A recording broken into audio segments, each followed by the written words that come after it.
अस्सलामु अलैकुम वरहमतुल्लाहि वबरकातुहू। आज का हमारा मौजू वज़ू के बाद जो दुआ पढ़ी जाती है उसके बारे में, कि वो दुआ साबित है हदीस से और उसकी फ़जीलत क्या है। तो शुरू करते हैं दुआ के बारे में। वज़ू के बाद दुआ पढ़ना ये हदीस से साबित है।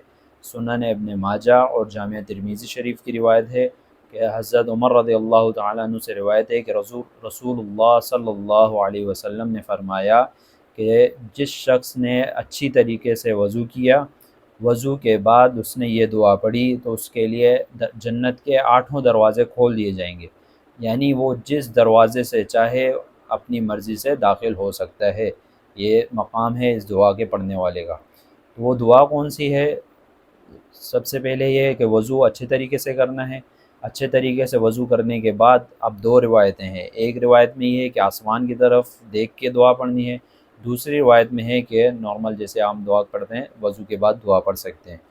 सबसे पहले दूसरा कलमा अशहदु अल्ला इलाहा इल्लल्लाहु व अशहदु अन्ना मुहम्मदन अब्दुहु व रसूलुहु। उसके बाद ये दुआ आती है अल्लाहुम्मा जअलनी मिनत तव्वाबीना व जअलनी मिनल मुततहिरीन। इस दुआ की फ़जीलत सही हदीस से साबित है कि जो भी ये दुआ पढ़ेगा उसके लिए जन्नत के 8 दरवाज़े खोल दिए जाएंगे। उम्मीद करते हैं आपको वीडियो अच्छी लगी होगी। हमारे हौसला अफ़ज़ाई के लिए चैनल को ज़रूर सब्सक्राइब करें और दुआओं में हमेशा हमें याद रखें। मिलते हैं किसी और दूसरे मसले के हल के साथ, किसी और हदीस के साथ। तब तक के लिए फ़ी अमानिल्लाह।